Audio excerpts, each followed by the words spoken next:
The street food in Dhaka.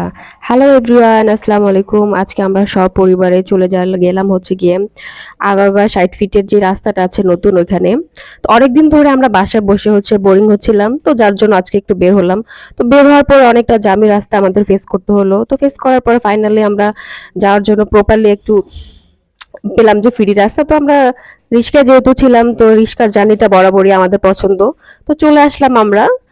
দেন এখানে এসে দেখলাম যে অনেক ধরনের রোড সাইডে হচ্ছে স্ট্রিট ফুড ছিল। আর সবচেয়ে বেশি যেগুলো ছিল সেটা হচ্ছে কেক। আর এটা সবাই জানে যে এখানের কেকগুলো অনেক ভাইরাল, বিশেষ করে সুমি আপার যে কেক ছিল ওটা অনেক ভাইরাল হয়েছে। তো কেকের পাশাপাশি এখানে আরো অনেক ধরনের কসমেটিক্স প্রোডাক্ট ছিল, সবাই ওগুলো দেখছিল। তো আমরা যেহেতু একটু রোড সাইডের কসমেটিক্স অতটা বেশি ভালো না, তো আমরা ওটা হচ্ছে ফলো করিনি, এখান থেকে চলে আসলাম। তো এখানে যে কেকগুলো ছিল মোটামুটি ট্রাই করে দেখেছিলাম, কেকগুলো ভালোই ছিল। তো পাশাপাশি আরো অনেক ধরনের খাবার ছিল, যেমন ফুচকা ছিল, চটপটি ছিল। তো আমরা সবাই মিলে বাসা থেকে আগে ডিসাইড করে এসেছি যে আজকে আমরা ফুচকা বা চটপটি এই টাইপের কিছু খাবো। তো এখানে মোটামুটি যে ফুচকার দোকানগুলো ছিল আমার কাছে বেশি একটা ভালো লাগেনি। তো আমরা সবাইকে নিয়ে হচ্ছে চলে গেলাম ভিতরে সাইডে। তো এখানে যেতে যেতে দেখলাম যে এখানে আসলে একটা ছোট করে বাচ্চাদের খেলার মতো একটা পার্ক আছে। তো শুধু বাচ্চারা না, বড়রাও এখানে উপভোগ করছে এই মজাটা। তো যেহেতু একটু ভয় পাই আমরা এখানে উঠি নাই। তো এই যে কি সুন্দর বেলুন গুলো দেখছিলাম, আর এই যে খেলাধুলা করতেছিল বাচ্চারা, এখানে আবার ইচ্ছা ছিল আমাদের উঠার, বা উঠি নাই। রোড সাইডে যেহেতু যদি ভয় পাচ্ছিলাম যদি পড়ে টরে যাই, তার জন্য উঠিনি।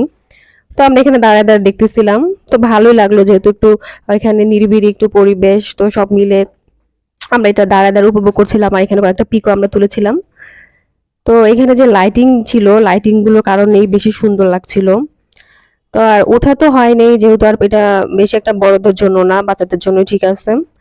তারপর আমরা এই যে চলে আসলাম এখানে ফুচকা খাওয়ার জন্য, কিন্তু ফুচকাটা পরে আমরা অ্যাভয়েড করলাম আর হচ্ছে চটপটি। আর এই যে আমাদের আন্টি, আন্টি মাশাআল্লাহ অনেক সুন্দর করে হচ্ছে ফুচকা চটপটি বানায়। তো উনি দেখলাম যে উনি কিভাবে বানায়, যেহেতু রোড সাইডের খাবারটা অতটা বেশি আমাদের খাওয়া হয় না, যেহেতু আনহাইজিনিক থাকে। তো ওইটা আমরা দাঁড়ায় দাঁড়ায় দেখতেছিলাম যে আসলে আন্টি ঠিকঠাক ভাবে বানাইতেছে কিনা। যদি উল্টা পাল্টা কিছু দেয় তাহলে খাবো না। তো যার জন্য আমরা এখানে দাঁড়ায় দাঁড়ায় দেখতেছিলাম আসলে সে কিভাবে বানায়। আর ওনার প্রত্যেকটা প্রোডাক্ট হচ্ছে বাসা থেকেই রেডি করে নিয়ে আসা। দেন হচ্ছে উনি দেখলাম যে না, খুব স্বাস্থ্যকর পরিবেশী প্রোডাক্ট বানাচ্ছে। ওনাদের যে আইটেম গুলো ছিল ওগুলো খুব সুন্দর হচ্ছে, পরিষ্কার ছিল। আর এই যে বুটের যে ইয়ে ছিল ওটাও অনেক গরম গরম ছিল। তো উনি আমাদের সামনেই হচ্ছে এটা বানাইছে, বলতেছিলেন আপা খেতে পারেন, কোনো সমস্যা নেই, আমার এগুলো অনেক ভালো। তো দেখলাম যে না, হ্যাঁ উনি সুন্দর করে বানাইছে। এবং অনেক সময় থাকে না যে বাসিগুলো থাকে ওগুলো অনেকে দিয়ে দেয়, তো না, উনার কোনো কিছু বাসি ছিল না, সবকিছু হচ্ছে ওনার ফ্রেশ ছিল। তো সুন্দর করে একটা গামলার ভিতরে আমরা যেহেতু হচ্ছে ৫ জন ছিলাম, তো সবগুলো উনি হচ্ছে একটার মধ্যে করে সবার জন্য বানাইছে। দেন হচ্ছে আমাদেরকে জিজ্ঞাসা করেছিল যে আপনারা কি মিষ্টি টক খাবেন নাকি আপনারা ঝালটা খাবেন। তো আমরা বলতেছি না, মিষ্টিটা খাবো না, আমাদের বরাবরই ঝাল টক পছন্দ, তো সেটাই আমাদেরকে দেন। তারপর উনি বলতেছে হ্যাঁ ঠিক আছে, আমি তাহলে আপনাদেরকে ফ্রেশটা ঝাল টকটা বানিয়ে দেন হচ্ছে আপনাদেরকে দিচ্ছি, আগে চটপটিটা হচ্ছে সার্ভ করি। তো উনি হচ্ছে আমাদেরকে চটপটি দিল। মোটামুটি চটপটিটা ভালোই ছিল, খারাপ না। আর রোড সাইড বলে যে খারাপ হবে আসলে ওইরকমটা না। ওনার চটপটি যদি কেউ খেতে চান তাহলে এখানে গিয়ে খেতে পারেন। এগুলো চটপটি কিন্তু অনেক মজা। ফাইনালি আমাদের চটপটি রেডি। তো আমরা খুব মজা করে চটপটি খাচ্ছিলাম।